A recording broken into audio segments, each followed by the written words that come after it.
Okay, welcome you hearty souls this evening to the December 5th meeting of the New London Board of Selectmen. Our first agenda item this evening is to hear from John Fortney, the new superintendent of schools, and he's going to discuss the school budget with us. Welcome, John. Thank you very much for the invite. I appreciate being here. It's my pleasure to represent the school district, and thank you for letting me go first, because my wife on the eve of our 26th wedding anniversary has been very unhappy with me all week that I was going to be out of town, but it's okay. We'll make up, because I was telling Bibi we've got the grandkids are at the Bradford choir concert is tonight, so I leave from this to go to the choir concert, so we got to make sure that they get there. As you know, this is my first go-around within the budget process, and so it's been a phenomenal learning opportunity, because we do finances very, very differently here in New Hampshire than we did in Missouri. In Missouri, less than 20% of our school budget was made up by taxpayer money.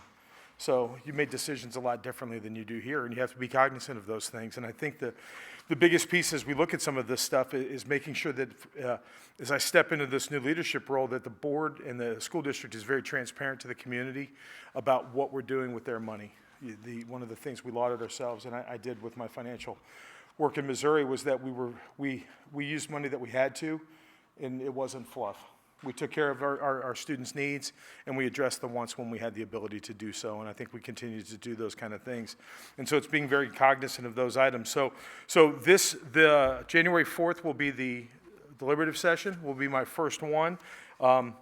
Actually, I take it back. It'll be my second one. First one as a participant. I was in this past one as an observer, and that was quite fun.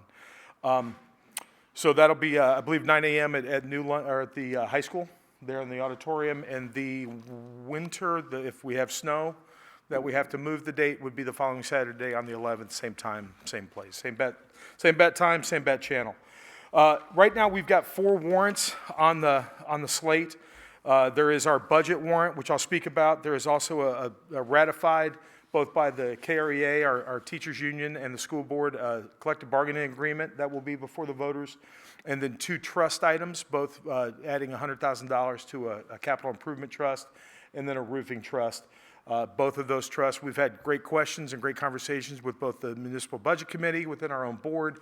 I know there's some community members here standing behind me that have asked some phenomenal questions and had a chance to really dive into some of those things. Both of those warrants are below, or the trust items are below the target numbers. So as you look at that, that's what they're set up. Also, when we talk about this, please remember that trust items are taken out of funds at the end of the year. So it's not a front loading, it's a back loading piece. It's not something that you're excited about, but this year we gave $2.8 million roughly back to the taxpayers in unspent funds. By statute, the district has the ability to retain up to 5% of those unused funds. Historically, the district has retained 2.5%, so half of what we could by statute retain. Again, it comes back to that same piece that, you know, even though we can, doesn't mean we should. And so when we look at that, you know, you budget for a complete staffing. You budget for all the routes to be filled. You budget for a full complement of teachers and paras and all that. And so while it's great that we have a chunk of money that we're giving back to the taxpayers, it's a double-edged sword for a person like myself, because it also indicates what we're missing. That we're $2.8 million roughly short on what we had hoped to be able to retain and do for our students. And so when we look at things like that, you know, it becomes a pretty big issue. So those the warrant 3 and warrant 4 are the trust items. Warrant 1 is going to be our general budget. I've got some paperwork that I have given to people in the past, and I'll definitely leave with the select board so you have the chance to look at this as well. When we look at our improvement this year, what we're seeing is an increase of 1.96% to last year's budget. So it is a little over $1 million. One of the things that Larry LaBeouf, our business administrator, wanted to make sure we highlight of that over $1 million, $700,000 of that is benefits. No control. And we projected a 10% increase in insurance benefits, and we were very excited when we saw 9.6. There are school districts around us that are going 15, 17, 20% increases.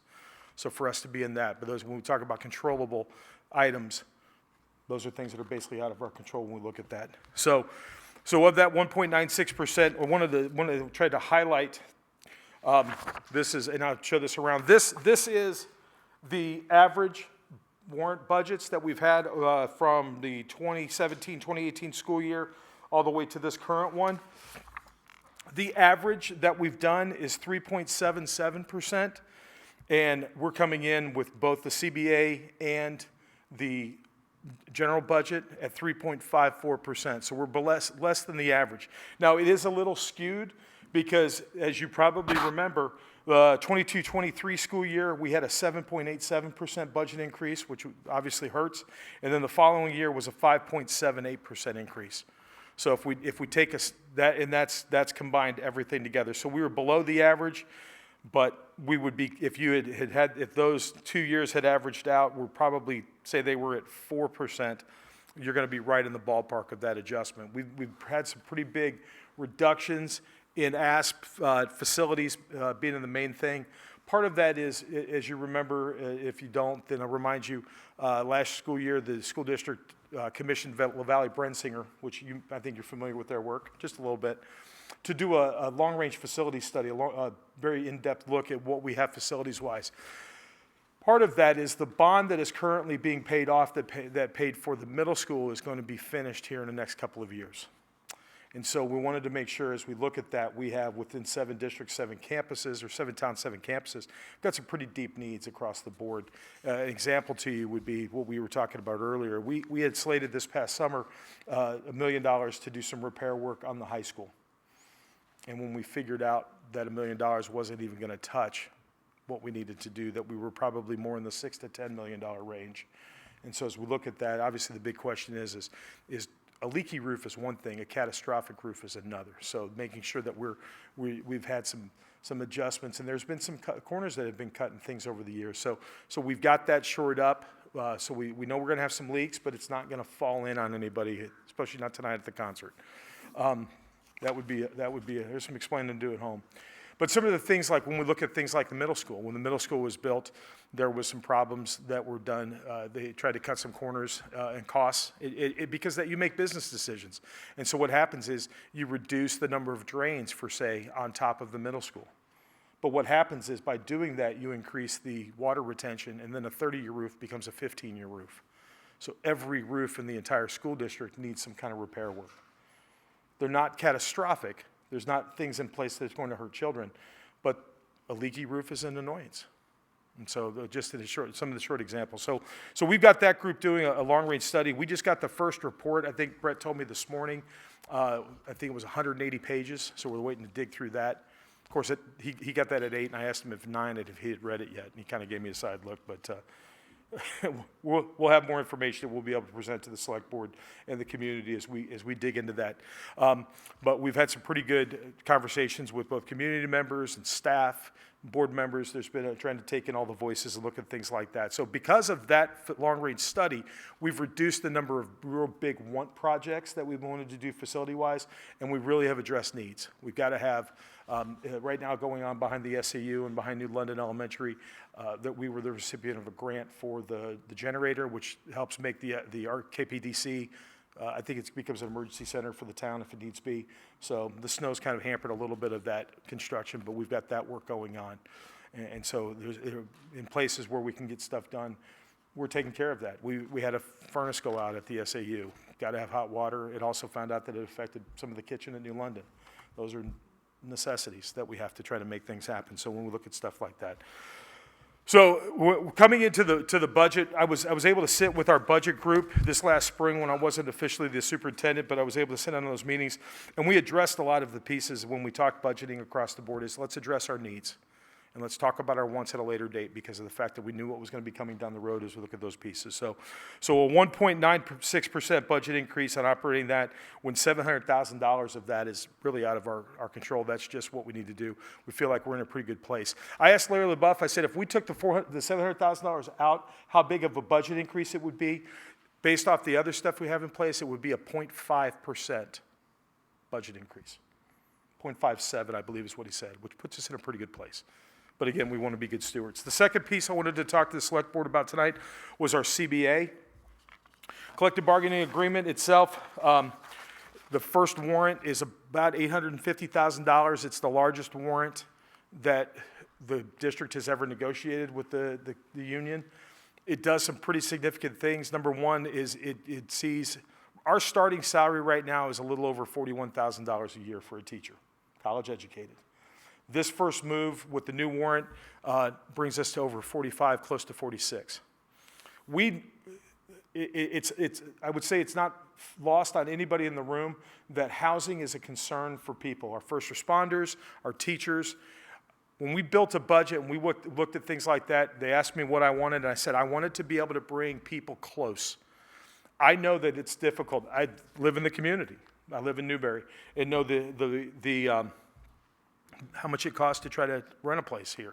And for me, I lucked out, and I appreciate the opportunity to stay here. But we have teachers that are driving in from Manchester and from Bow and from Henniker and Hanover.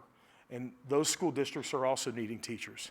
And they're realizing you're driving 45 minutes to come to Kearsarge. What if you didn't have the drive? You've got teachers that are taking necessarily a pay cut, but it's a wash because they're not doing the wear and tear in the drive.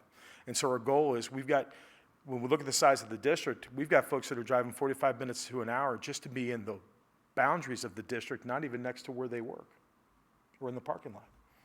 So we really think that this CBA gives us an opportunity from a starting salary-wise to bring people closer, because we look at what those costs are. The other thing that we did when we looked at some things is we shored up some opportunities. We changed the calendar so that way we had the ability to add front-load days. We were doing some 2-hour PD pieces that the KREA thought wasn't effective, neither did we.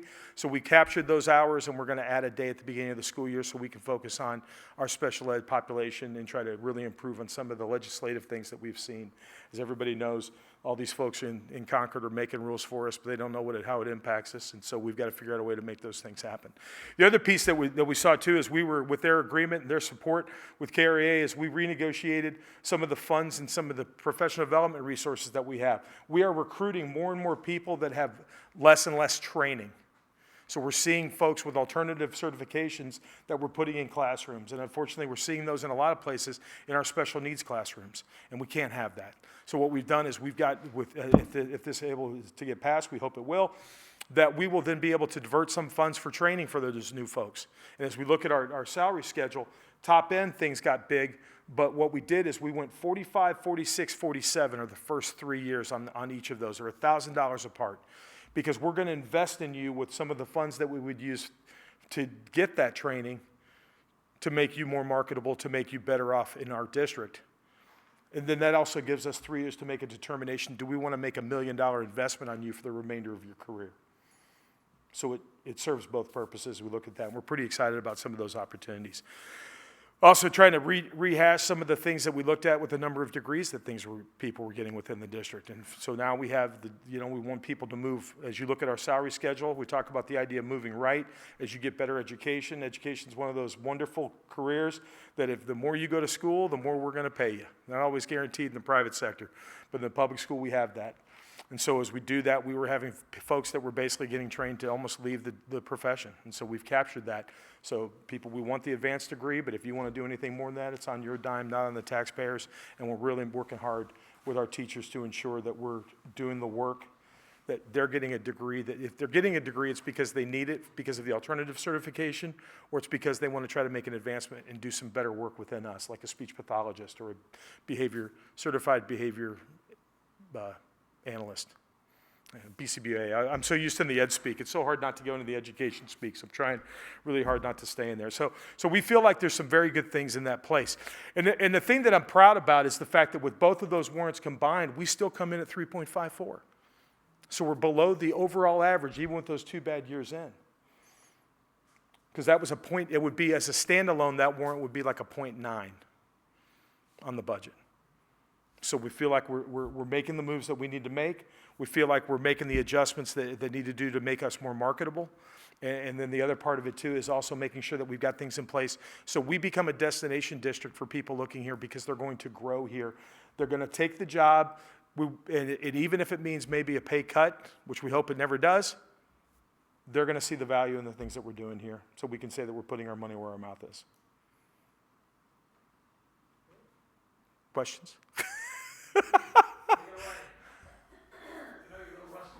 I know. Two questions. One, I kind of give you a hint on. So my question to you is, can you tell us about conversations that you may know are going on, or any efforts going on at the state level, or with superintendents talking to the state, and how they can try to chip in a little bit more instead of continuing to push expenses down on the property tax? As of right now, as I'm still learning navigating the new landscape, I can't tell you that I know of anything specific. But fortunately, I have a regional meeting next week in John Stark, so that will be something that I'll ask. I'd be more than happy to follow up with you guys and let you know what we're hearing. But I was very politically active within the regional groups in Missouri, and I don't anticipate that being any different as I kind of learn my place. You know, I think you'll be. I'm not shy. There's a shock. I know you're all shocked by that, but I'm not a shy human being. So we'll get going, and I don't like being told no. So I think a lot of it is trying to figure out how we get those numbers in, because we're really, I mean, it's that last little piece of learning about New Hampshire school finance that we're putting so much on the taxpayer. And John, I'm already very impressed with the knowledge that you have already, because it's you need a PhD to figure out this stuff. You'd be surprised. It actually is more complicated in Missouri. So it's nicer. I just don't like looking at people going, hey, can I have $100,000 more of your town's money? That's not always fun. My second question is something that gets asked to me quite a bit in light of our educational freedom accounts, our vouchers in New Hampshire. And people ask, how many students in the Kearsarge district are there, and you may not even know this because I'm not sure how good the records are taking those vouchers, and how does that affect the school district?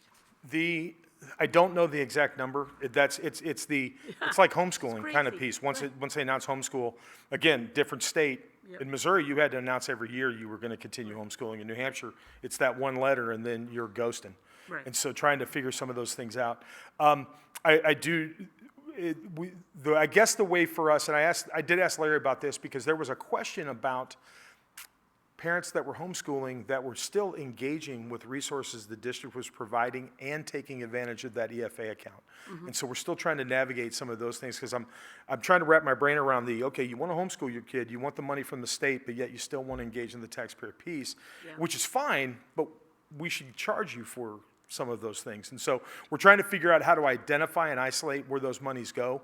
Typically what we've seen is right now the thing that I've seen the most in the time I've been here is we have had a large number of kids, to me it would be, that have gone to homeschool. I think I probably have seen, I would say anywhere between 10 and 15 announcements since July 1 of families making that move.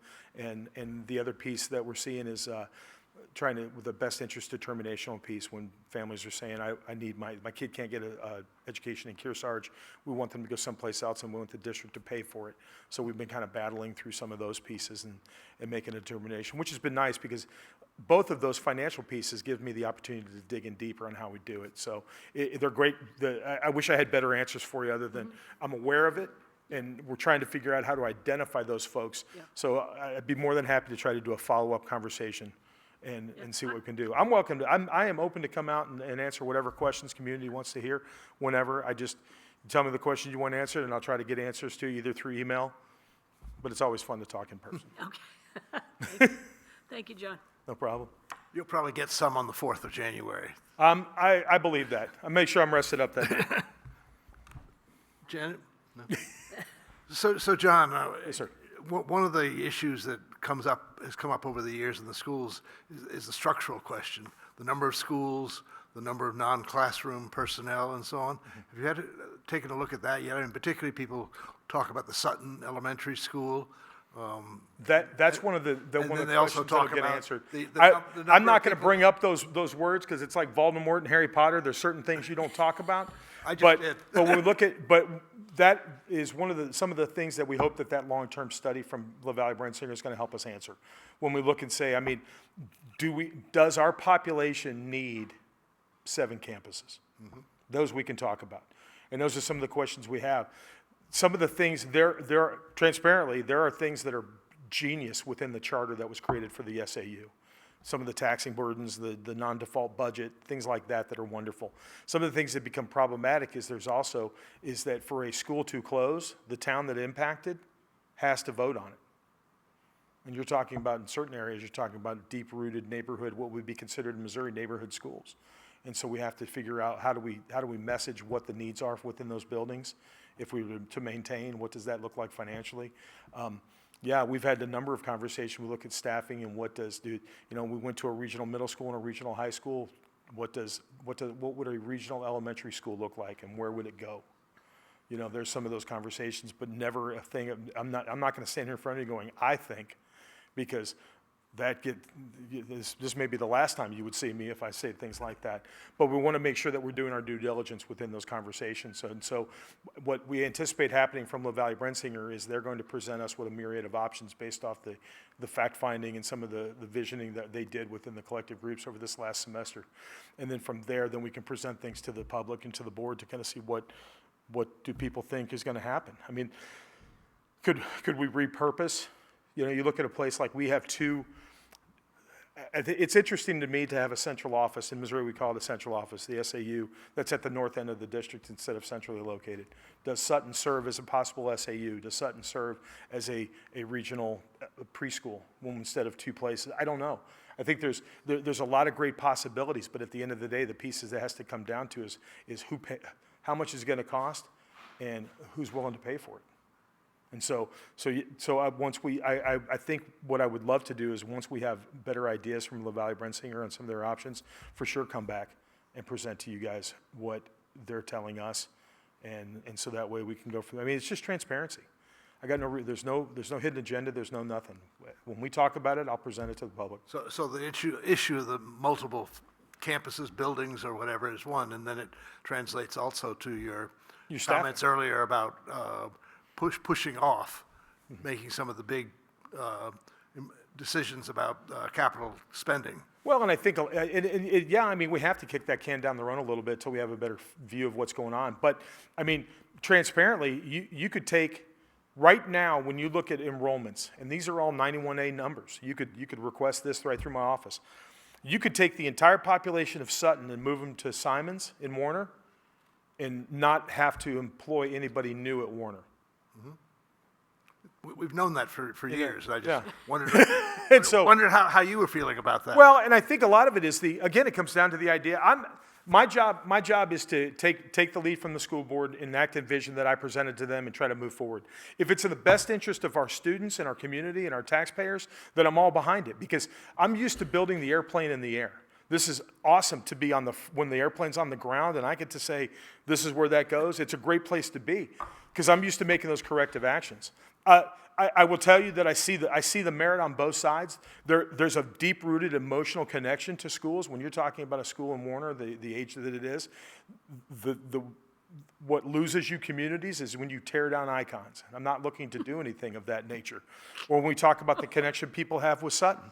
So the question comes down is not that we're coming into, I'm not Miley Cyrus on a wrecking ball wanting to tear anything up, mind you, but how do we repurpose that if we're going to do something with it? Because what does those things look like? But I think that we've got, again, it's serving our kids to the best of their ability. There are things logistically that make sense. When you talk about, we're running 28 bus routes a day. We're budgeted for almost 40. So if all of a sudden you only had 4 schools to run to instead of 7, 28 seems like a lot. And so those are some of the things that we're trying to take into account is all of that. What I don't want to do is I base my decisions based on data and facts, not feelings, because I can support data and I can take that to the cows come home. But if I do something based off a feeling, I never win an emotional connection when I'm not from here. We look forward to hearing more. Questions from the audience while we've got John here. This goes back to you, but sounds like some of you have already sat down with him. Okay? You have to have your back to somebody, right? No, it's okay. It's protected here. I'm not. It's a great community. So I have a great suggestion. Why don't you get off to Bradford? Yes, sir. And enjoy your concert this evening. Colin's got a question. Colin maybe has a question. I didn't see him hiding behind you. I really appreciate your words. and Colin was particularly the smiling. data part of it. Colin was smiling on that last comment about data. I was an archaeologist before I got my education, so. I think your budget numbers are intriguing, and I tend to go to the meeting and better understand it. And I've been doing a lot of analysis on the various budget components that the New London taxpayer pays. And it's just intriguing how some players are approaching things in different ways. So I think we can all learn from each other in that process. I'm interested in, if it's too much of a, I know you want to take off your family, so. You're okay. I'm trying to get a feel on what is your percent salary growth? I know you've got a whole bunch of wage variables. 4.75%, I believe, is And we looked what at. part of that is what part of that is COLA? They don't do, Or is it not in there yet? they don't do COLA. They don't do COLA. No, because it's a contract, because it's Yeah, the it's all negotiated in. yeah. So the contract includes COLA provision, some Yeah, calculation it's built in. thereof? So like I can tell you for the CBA, the collective bargaining agreement. Yeah, John, do you mind going to this? Oh, because my we're recording. apologies, no, yeah. Apologize. So when we did just the CBA, just with the teachers, and then it would be nurses and all of the people that fall under that. It was the off-step folks, which is the very top end of our salary schedule. They were 3%, 2.75%, 2.75% salary increases over the next 3 years. Within the meat of the schedule, it kind of varied as we tried to level some stuff out, but it averaged out to be about a 4.75% increase. I will tell you that when we budget adjustments on other places, like SAU staff and classified staff and people of that nature, I think we had budgeted in about a 4% COLA kind of piece along those lines. But I will tell you that next year, we're negotiating our peak agreement, which is our paraeducator agreement. So we're always kind of like, you only get a 1-year reprieve, and I get all the fun. One last question. Sure. What percent of your budget is wage and wage related? I think we're 70% or better Yeah. of wages as people. So that means you've really cut back on some of those other variables if you're coming in at 3.75%. Yeah, we've really reduced a lot of our athletic extraneous needs. I appreciate it. Yeah, thanks, sir. Have a good concert, John. Always. Thanks for coming, but don't drive too fast because we've got blue lights in this town. Oh, I know. I'm a board member. We have no problem going, hey, look, the superintendent got pulled over. We're okay. Okay. I was just told to get there safely. That's all we got to do. I just got to make eye contact with an 8-year-old, and she didn't want to go. Okay, take care, thanks, you. John. Okay, great. So the next item on the agenda is public comments for anything that's not on our agenda this evening. Bob Bowers? Good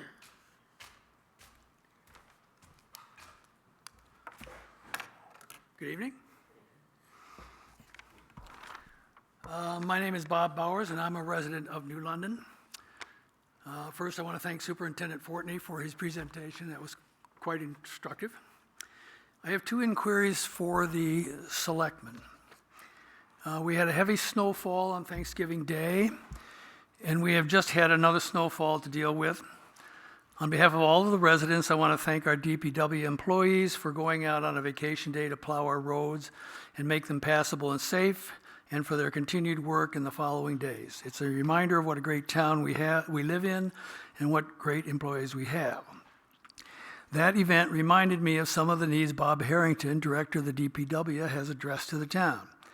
He discussed the need for bunk rooms for when employees are out plowing all night, locker rooms and shower rooms for when they have been out plowing, fixing our roads, or just dealing with the day-to-day work they have to do, the bathrooms, and a break room and meeting room. A few years ago, and probably still today, meetings are held by putting a folding table and folding chairs in the garage area next to the office. In addition, he stated the need for a sprinkler system to be installed in the office garage building, a safety concern for all our employees who work there, as well as the risk to high-valued vehicles and equipment located there. The Selectmen have provided funding recently to install sprinkler systems at Tracy Library and at the Academy Building. Would you tell us your plans for funding and carrying out these very real needs at the DPW?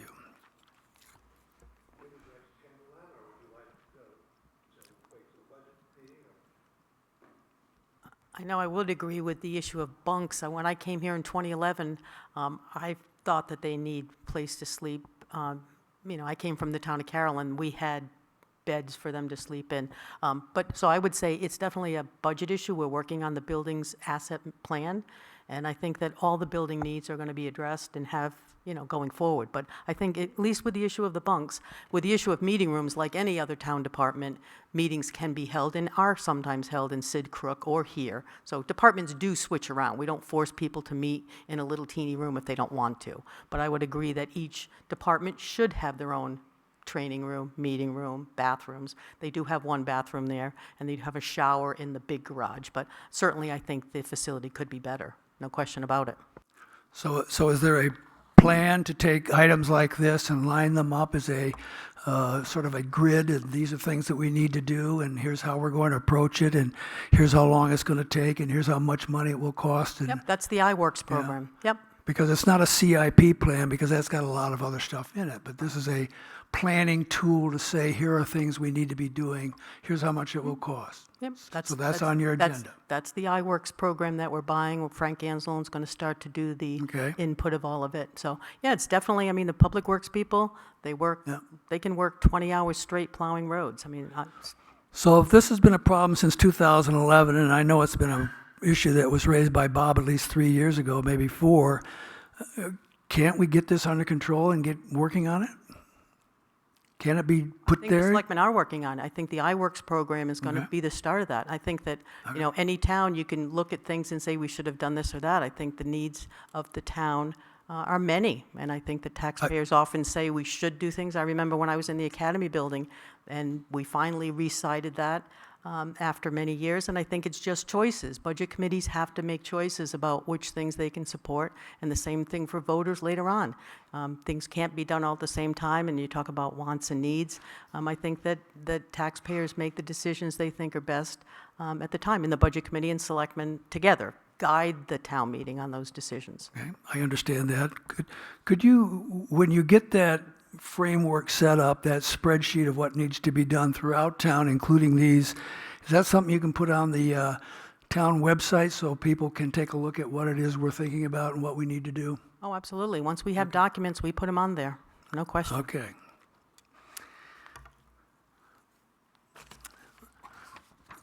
That recollection prompts my second inquiry. About 3.5 years ago, the Selectmen retained Underwood Engineering for $30,000 paid by the state to review and provide recommendations regarding the town's storm drain system. On August 2/21, Underwood reported to you that the stormwater asset replacement cost over the next 10 years was estimated to be $2.85 million, or $285,000 per year. And the DES representative at that meeting stated it was the state's expectation that the town would continue with that asset management plan, keeping it up to date and relevant. My inquiry to you is in the following 3 years, 1, have you been setting aside funds each year to reach this goal of $2.85 million by 2031 as recommended? And if not, what are your plans for responding to any large but foreseen expense? And 2, what are your plans and what will it cost to meet the state's expectation to keep this management program up to date and relevant? Kim again? I think that Bob Harrington and now Sam who has been on the job since July, is acquainting himself with that plan. I think that the capital reserve discussions that we have each and every year address some of those issues. I think Sam is planning, and he's making some changes already to things that, with regard to culverts and those kinds of things, that he has seen to make different arrangements than we have in the past. So I would say stay tuned, because as Sam gets to more knowledgeable about that plan, he'll bring those issues to the Selectmen and Budget Committee. By the way, I have the highest respect for Sam. He is, I'm glad you do, because he's working hard, we're very doing lucky good. to have him. So I think we need to give him the opportunity to familiarize himself. He was in the sewer department at that time, so Yes. I think that his contact with the plan as it was going through with Bob was minimal, so. yes. So So I'm- as with John Fortney, Sam is new in his job, and we're giving him the opportunity to take the time to sort things through and decide what priorities he thinks ought to be brought forward. Okay. Well, what I'm worried about and why I'm raising it is at least 3 years, and since 2011, apparently, these are the kinds of things that are going to be dealt with but don't seem to be. And I hear now that they are going to be again. So I'm hopeful that, in fact, there will be some sort of listing of what needs to be done for this town, because so many things, in the words of Phyllis Piotro, time and again at budget committees and town meetings, kicking the can down the road. So I would like very much to see that we're working on this goal and it's progressing. I want to make clarification. The 2011 observation on my part was about bunks, places for them to sleep, not all of the items you listed. Absolutely, I My understand. thought when I came here was I was surprised that there wasn't a place. And then the same thing for the police. I mean, I've heard with the ice storm, people, police officers that were working 24 hours were sleeping in chairs or whatever else. So, I mean, we can say that about all of the public safety, police, fire, and public works. But I was surprised about public works, given that up in the town of Carroll, there are bunks for the DOT highway guys. And in fact, I think I heard that all DOT sheds have beds. So, I don't know. well, Go figure. It's an important thing, sleep. I appreciate your working on this, and I'm looking forward to seeing progress. Thank you very much. Anyone else this evening? Nope, okay. So the next item on our agenda is to prepare for our community gathering on the 16th of December.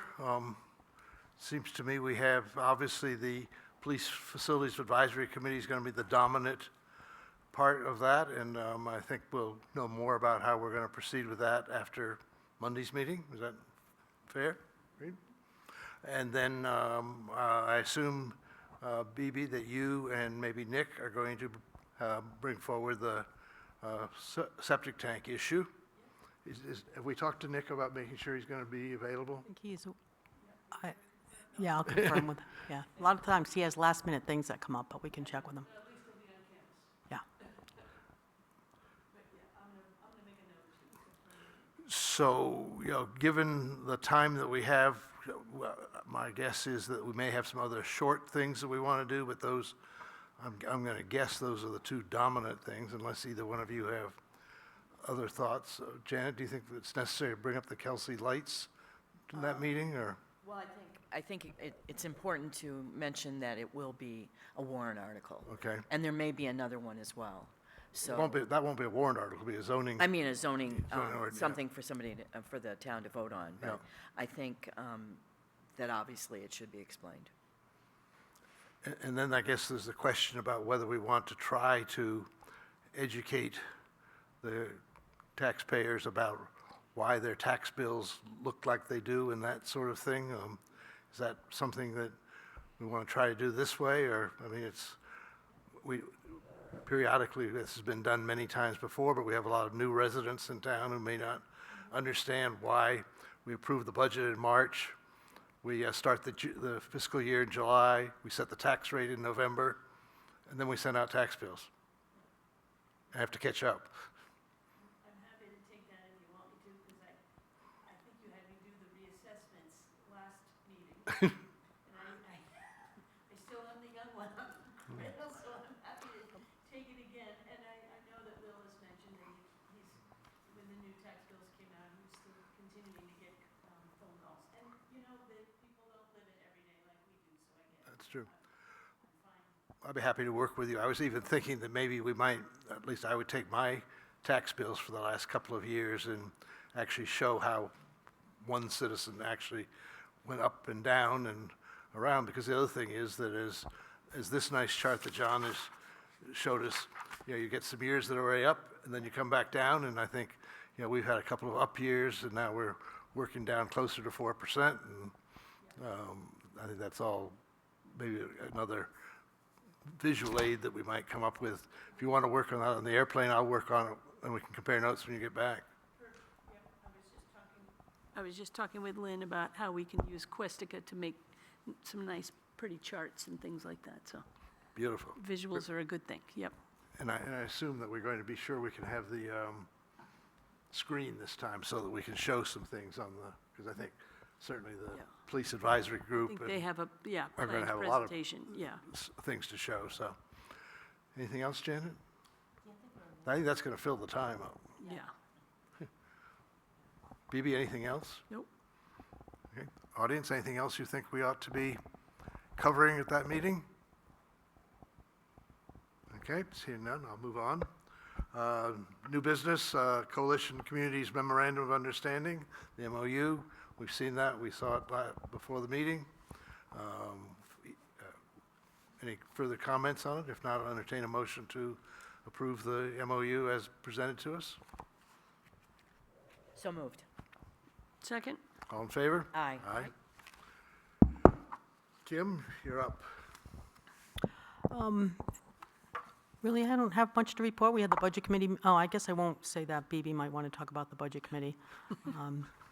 We're getting ready for the holidays, getting ready for the employee holiday luncheon tomorrow, so folks in the audience, please don't go to the town office between noon and 2.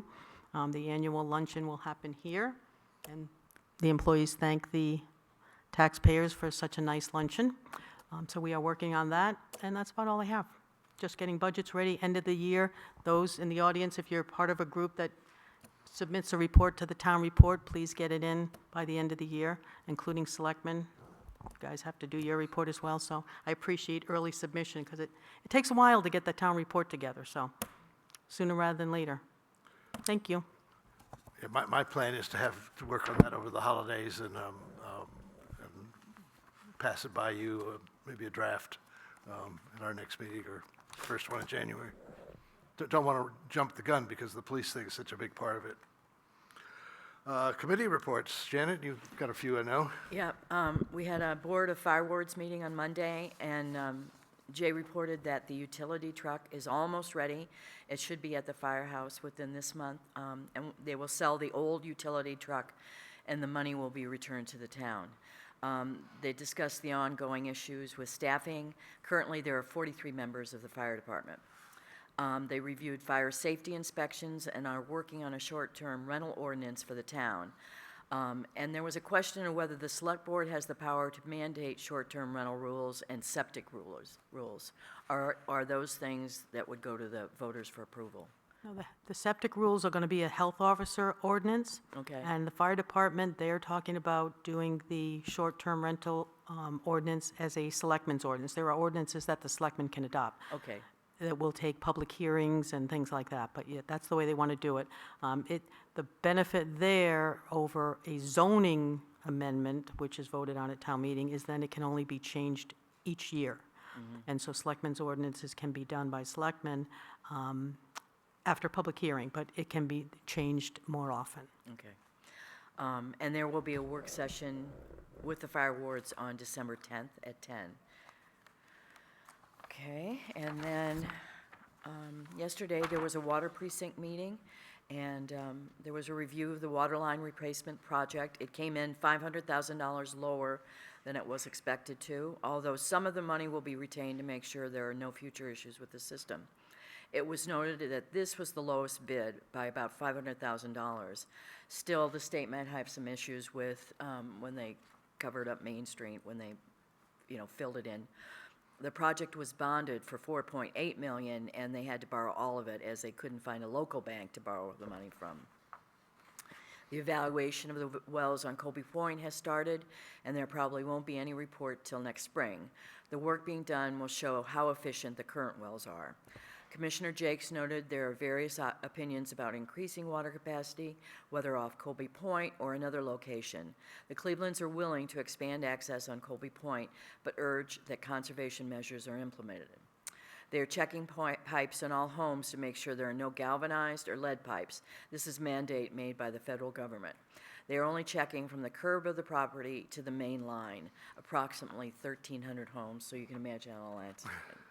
And Rhonda has tendered her resignation, and she will be greatly missed. And that's it. BB? Had a budget committee meeting last night, so we started a review of the version of the budget that we approved and made it through that first section 2, administration, town offices, finance, tax collector, planning and zoning. Had a lot of great conversation and good questions from new and old board members, and that's about it. Anything else? I don't think so. Only one this week? Only one this time? Yeah? Lucky you. So, and I had a waste reduction meeting this morning, and we discussed the fact that the Waste Reduction Committee is one of 4 ad hoc committees that we have put in place since May of '22, and 2 of them have done their job and moved on, and Police Advisory is still working. And so we discussed the case for Waste Reduction Committee to now also sunset and do something else. They want to have another, there seemed to be a sense of the meeting that the majority of the members there agree with that. We discussed perhaps taking the educational component of what they've been doing and then adding that to occasionally to the agendas of the Citizens Committee. That's where they would get more airtime than they get simply having visitors make presentations to the 6 or 7 of them. And then we discussed during the transition discussion they want to have next month, who's going to handle the occasional styrofoam activity and so on. So I think we'll see where that goes, but I think they understand why we suggested, or I suggested 2 years ago, that we have these ad hoc committees as opposed to permanent committees, and we seem to be working through that now, so, okay. Minutes, meeting minutes. Anybody, I gave Kim 2 very minor typographical corrections. We go through them if you've had a chance to read them all. I had one minor, you probably caught it, the same one, on November 19th. 4th line down, because having a part-time direction, it should be part-time director. Missed that one. And that's it, everything else, Thank you, Kim, for taking over getting those things out to us. When you have the second string recording person, that's what you get. But all of you do a lot of different things. Even Will said last night he has a number of different jobs. Interesting. Sure. Around here, all people expected to be flexible and step up when they have to. I know Will does a lot, so does Lynn, so. So I'll entertain a motion to approve the minutes of November 13th, 19th, 21st, and 27th. so moved. All in favor? Aye. Okay, the meeting schedule. Kim, just hearing John talk about the deliberative session on the 4th of January, I would urge again that we not try to conflict by having a citizens committee at the same time as the deliberative session's going on. Yeah. Try to encourage, Yeah. either have the citizens committee meet at the high school before the deliberative session and sort of learn. And then past people leave if the citizens meeting a little early, like because what does it start at 9 or 8:30? Starts at, I think it's 8:30. He said 8:30. 9. He said 30, I think it's 30. Maybe they're He said bumping 9. it to 9. Historically, it's been 8:30, so. But just, again, I think we need to be cognizant of, Yeah, but I think in the past, it's been, because there's like 25 citizens, and then you can say, go right now. Yeah, That's why it's so you might check with John Cannon and see what he would like to do, but we maybe just end the meeting at 8:30 so people can leave. talked about maybe the waste reduction discussion could occur there to see if that group of people would be interested in taking over the education, some of the education component when the speakers come in and so on. Okay, anything else on the calendar? Is the meeting on Monday here or at the SAU? I think it's at The SAU. Yeah.